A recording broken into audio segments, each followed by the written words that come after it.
Hello，大家好，又係我高 B 哥啊，係時間提醒大家飲水啦，增添智慧，增添水分，智慧如水啊！好啦，高 B 哥喺個標題嗰度上邊咧已經提咗啊，大家有冇聽過咧韓國嘅時事評論節目啊？咁我相信大家真係比較少啲，因為始終咧可能咧譬如咧香港嘅咁啊講廣東話，我哋就識聽啦。如果係台灣啊、大陸啊，甚至乎咧係其他咧講中文嘅地方咧，用普通話嘅話咧，我哋都聽得明咧佢哋嘅時事評論節目係咪？咁啊，甚至乎美西方都係講英文啫，我哋都聽得明啦。但係如果你話講德文嘅、講法文嘅，咁我哋真係未必聽得明啊。大部分人咧都可能唔係好識呢啲語言。咁啊，韓文就更加少啦。今日咧俾我接觸到一條咧係韓國嘅時事評論節目嘅一個短片。咁我一陣間咧會放俾大家睇嘅。咁佢裏邊咧邀請咗一位咧係頂級嘅即係中國嘅經濟關於咧中國經濟嘅專家。咁啊叫做中國經濟研究所嘅所長啊。咁啊好有料。點解咧？主持人問佢嘅嘢咧，佢可以咧好淡淡然咁樣咧一樣一樣咁樣話俾你聽。咁啊，我咧都幾擔心佢嘅人身安全噶。咁啊，點解咁講咧？因為佢樣樣嘢咧都係懟美國嘅，即係俾佢吹脹。咁啊，係咪因為聽見樣樣都懟美國嘅好興奮咧？高 B 哥你，所以啊，特登同我哋分享咧。你又唔好理，人哋句句都言之有物嘅，人哋句句都有證據攞出嚟嘅，人哋句句都話俾你聽，你美國根本都唔應該咁樣做。佢話特朗普根本就唔識經濟嘅，你用咁樣嘅方法，咁啊其中一個舉例講咩咧？佢就話打關稅戰，佢話打關稅戰，你自己有冇嗰啲嘢取替人先？係打關稅戰係可以咧保護翻咧自己本土嗰個產業噶，但係你本土本來就冇嗰個產業啊嘛。係短期裏邊開始嘅時候，可能係由出口方去負責嗰個關稅嘅。咁點啊？咁人哋咪唔出口俾你咯？唔出口俾你，咁你個庫存咪最多維持3個月。咁3個月之後你又冇貨喎，咁你點啊？你咪係死死氣幫人哋買。咁死死氣幫人買嘅時候就你求人㗎啦嘛。咁嗰個關稅邊個俾啊？咁梗係你自己俾啦。所以而家咪美國自己俾翻晒啲關稅咯。佢話：你根本都唔識經濟，你用關稅戰仲作為自己好似一個勝利嘅象徵，根本就完全係錯晒嘅。咁啊，另外咧，佢講到咧，而家咧關於打緊伊朗呢場仗，佢咧可以咁樣講嗱，之前就唔使講啦。佢話而家打緊仗嘅時候，又係中國得益；打完仗之後，都係中國得益。佢話你都唔知點搞㗎。咁啊，樣樣嘢以為咧就可以咧咁樣壓制，又或者係通過咧，譬如伊朗或者其他嘅事情咧去壓制中國。咁佢講咗好幾樣嘢㗎，每一樣嘢咧差唔多咧都可以睇得出咧佢哋係做錯事㗎。咁所以咧真係言之有物，咁啊同大家分享下。咁啊當然啦，你又可以唔同意佢啊，可能佢講嘅太點講啊，太過表面啊，又或者太過狹窄嘅，咁你咪用另一個角度去提翻呢件事咯。咁因為咧，人哋喺嗰個訪問裏邊咧，唔會咧因為一個問題長篇大論去講1個鐘頭呢一個觀點噶嘛。咁佢所以好簡短咁樣講嘅。咁但係咧，總之你重新整理完之後，你會發覺咧，哇！美國真係好似樣樣嘢都唔係好啱咁喎做得。咁所以咧，我就係點解話我都替佢咧有啲擔心佢人身安全，因為咧你而家咁樣講美國咧，美國肯定係好嬲啊，肯定係好唔開心。咁啊，而家咁小氣嘅美國咧，整鬼你咧一啲都唔出奇㗎。咁啊，所以咧，大家咧一陣間咧留意下。咁啊，有啲網友高 B 哥，有陣時咧，你放呢啲短片出嚟咧，因為我哋做緊嘢咧，咁我播你嗰啲短片嘅時候咧，就純粹就咁聽，我聽得明啊嘛。但係如果你話咧，你要播啲短片，正如頭先所講啦，咁你播普通話有陣時我都聽得明啦，英文就已經一啲啲啦，因為你播嗰啲英文有陣時人哋講得好快啊，又講一啲政治上嘅專業名詞，我哋未必聽得明啊嘛。咁啊，而家加埋呢個播韓文啊，更加聽唔明啦。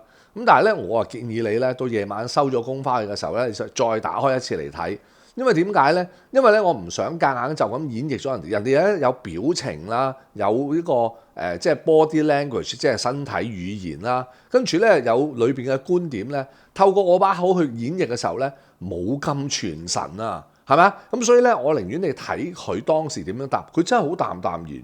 即係你講邊樣嘢佢都知道，因為其實佢應該係有研究先可以咁容易去答得到你，係嘛？咁當然，咁你可以話嗰邊個你識唔識個運作㗎？人哋訪問之前已經俾晒啲問題佢，咁佢翻去咧就即係做咗功課，已經有晒標準答案，你問佢咪答，你問佢咪答咯。唔通即係下下玩咩啊？玩突擊啊？玩呢個即時反應咩？係咪？唔係你一問佢答你㗎嘛？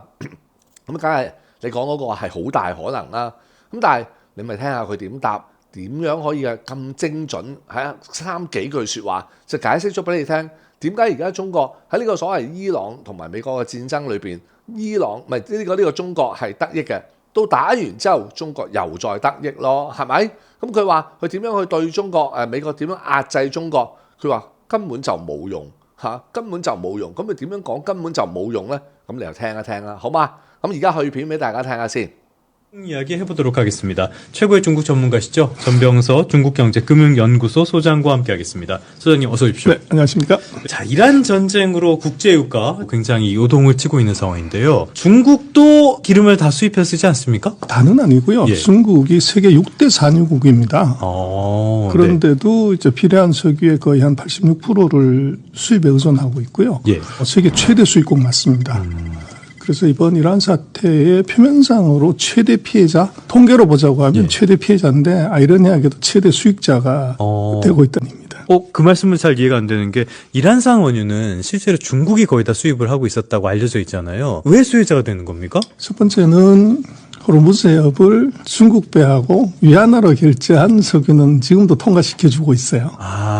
그래서 그 물량 압박이 이제 실제적으로 높고, 그 다음에 이제 아이러니긴 하지만 유일한 이란의 석유 수출국이 중국이기 때문에 네. 이란이 석유를 팔 수 있게끔 트럼프가 허용을 했어요. 네. 근데 문제는 살 수 있는 나라가 중국밖에 없기 때문에 네. 중국이 국제유가가 120불 가든 말든 간에 자기네가 원하는 가격으로 살 수 있다고요. 그래서 원래 이제 이란한테 샀을 때도 국제시세보다 낮은 가격으로 샀는데 이 전쟁 때문에 이란은 뭐 더 많이 팔아야 되니까 네. 더 많은 물량을 더 싸게 살 수 있는 이제 찬스가 생겨버린 거죠. 그 다음에 이제 더 근본적인 이슈는 이제 전쟁 끝나면 어떡할래. 그랬을 때 이란은 전후 복구를 해야 되는데. 그렇죠. 네. 석유를 더 많이 팔아야죠. 중국은 석유를 더 싸게 사고 그 다음에 전후 복구에 누가 할 거냐는 문제는 미국이 때려보셨는데 뭐 미국이 들어갈 수는 없잖아요. 그렇죠. 그리고 이번에 유럽 같은 경우는 다 손 놓고 있었기 때문에 거기 또 들어가기 어려워요. 그러면 유일한 전후 복구의 수혜자가 중국이 될 확률이 높아요. 중국밖에 사실은 대안이 없겠네요. 또. 그렇죠. 그래서 실제로 트럼프 대통령은 뭐 매일 마이크 잡고 얘기를 하는데 전혀 돈이 안 되죠. 자, 말씀하신 내용을 들어오면은 일단은 위안화의 어떤 위상 같은 거는 오히려 올라갔고 석유를 이렇게 안정적인 가격으로 공급받을 수 있기 때문에 중국의 경제에 대한 타격 같은 거는 피할 수 있다. 이렇게 봐야 되는 거예요, 지금? 타격은 크지 않다. 이렇게 봐야 될 것 같아요. 예.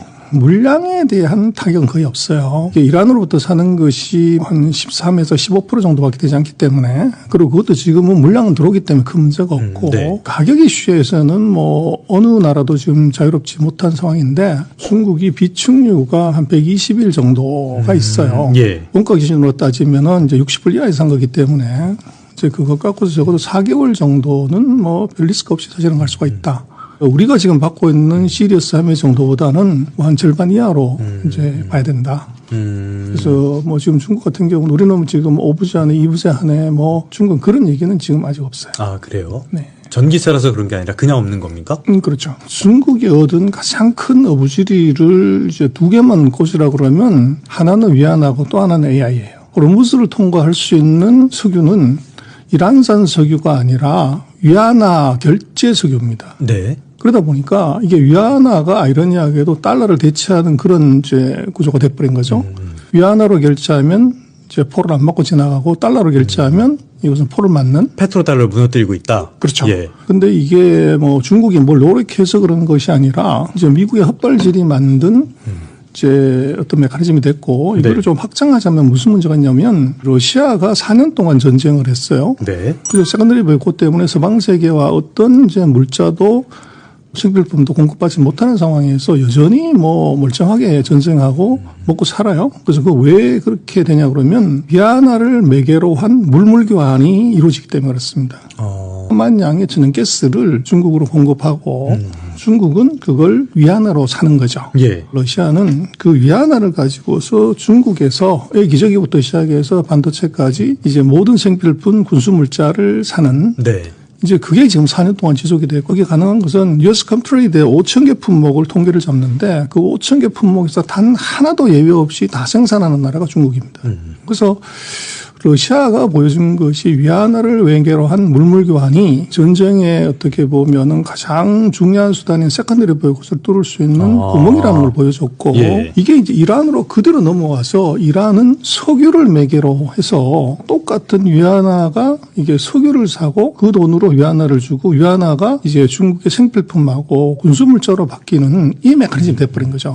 달러를 쓰는 이제 모든 나라의 가장 큰 고민이 변동성입니다. 그렇죠. 그 달러를 계속 써야 돼 말아야 돼. 그러는 차에 지금 이제 위안화를 쓰게 되면 달러의 변동성에서도 완전히 자유롭고 필요한 물자를 다 살 수 있는 방법이 생겼네 후를 알아버린 거죠. 근데 위안화도 변동성이 있잖아요.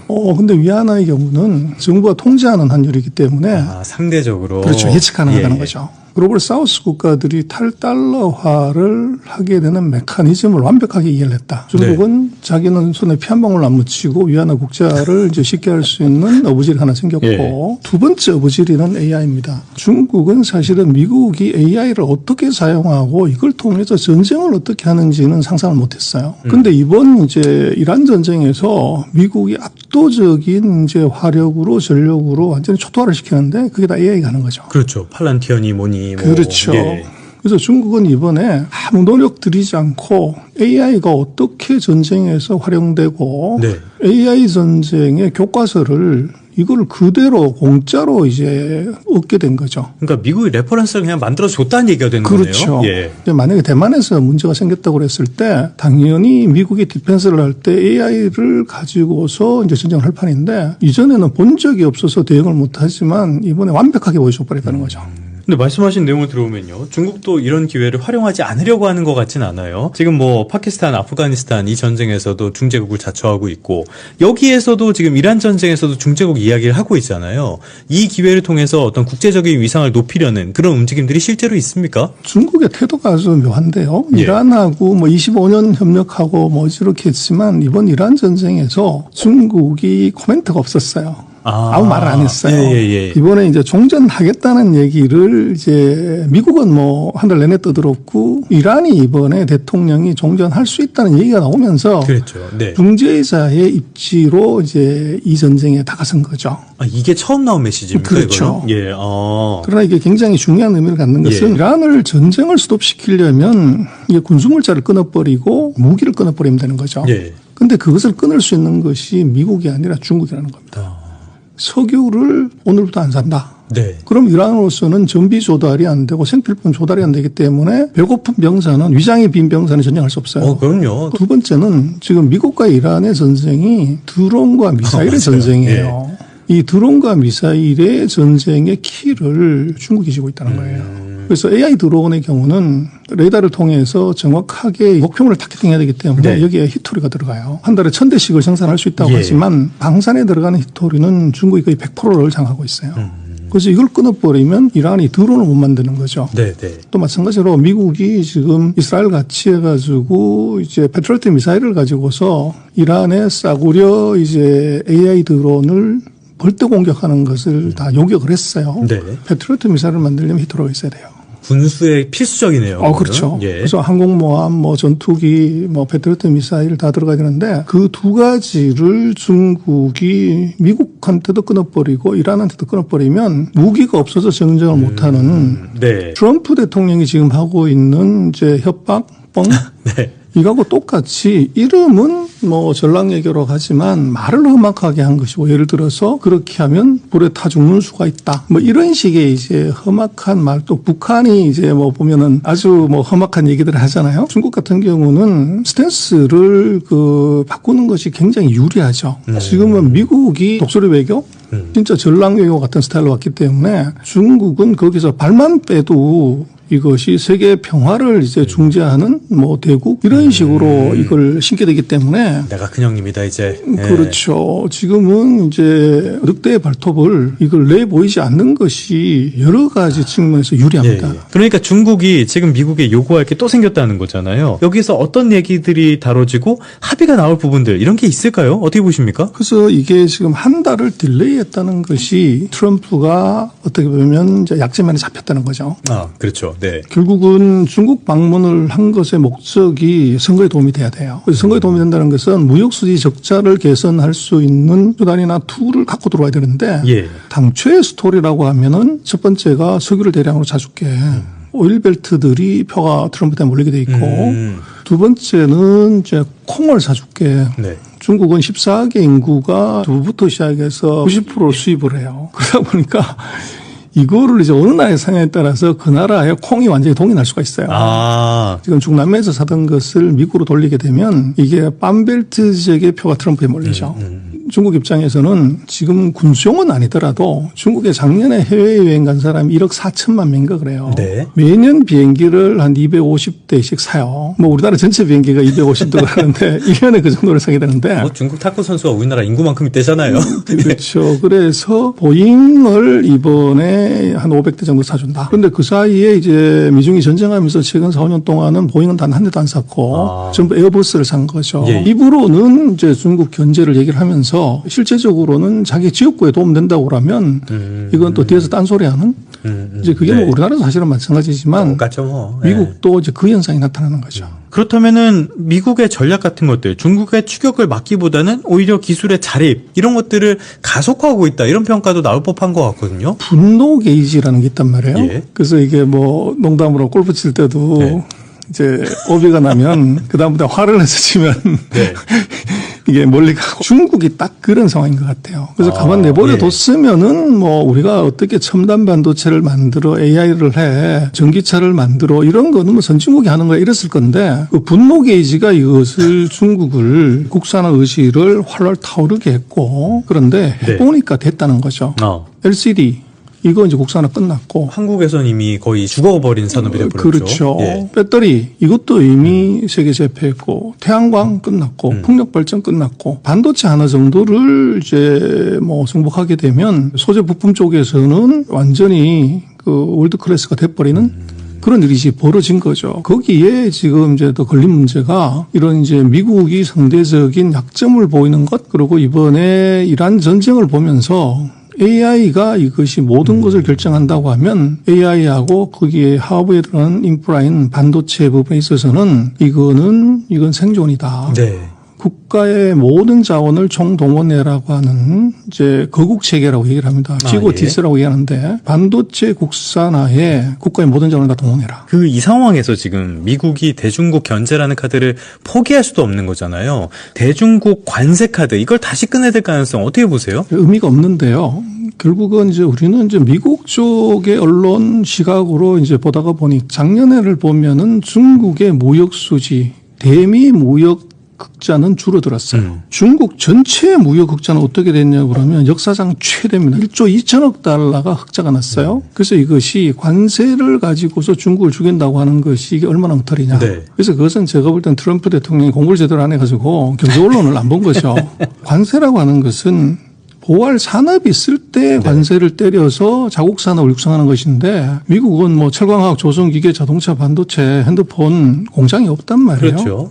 그럼 거기에 50%를 때리든 25%를 때리든 15%를 때리든 간에 단기적으로는 수출하는 사람이 부담이 되지만 3개월이 지나서 재고가 스탁 아웃되면 어떻게 되냐. 그때부터 우리 수출 안 해 그러면 그 부담은 전부 소비자한테 전가가 되는 거죠. 관세로 이제 중국을 압박한다는 것은 실패다. 이건 실책이다. 이미 4년 전에 실패했던 것을 또 실패를 하는 것이고 이게 25% 중국한테 때렸던 상원세가 원천 무효가 됐단 말이에요. 그렇죠. 그래서 이번에 일괄 15%로 이제 다 때리기 때문에 중국은 우리하고 똑같이 15%를 내요. 가만히 있다가 오히려 좋아진 꼴이잖아요. 10%가 더 낮아진 거죠. 다시 관세 전형을 들고 온다고 하면 이제 301조를 들고 나와야 되는데 그것들을 하려면 또 준비가 있어야 되잖아요. 그러나 어쨌거나 301조를 때리든 몇 조를 때리든 간에 중국의 생산 기반이 미국에도 있다고 그러면 같은 규모가 있다고 그러면 예. 이게 말이 되지만 생산 시설 자체가 없는데 뭐 300%를 때리든 200%를 때리든 이것은 번발의 오줌 누기 자충수다. 관세 전쟁은 기술 전쟁을 유효하게 끌고 가기 위한 수단이지 네. 이것이 본업이 될 수가 없어요. 구조적으로. 그걸 트럼프 대통령은 상징적인 정책으로 끌고 간 것이 패착이고 네. 마치 뭐 삼국지 조자룡 형칼 쓰듯이 관세를 전 세계에 다 휘둘렀단 말이에요. 근데 문제는 거기 칼 맞아서 죽은 사람이 없다고. 펭귄들은 좀 아팠을 수도 있을 것 같아요. 펭귄들한테도 그렇죠. 관세 줬으니까. 관세 전쟁으로는 중국을 자초시키거나 중국을 이제 협박하는 것은 크게 이제 통하지 않을 것 같아요.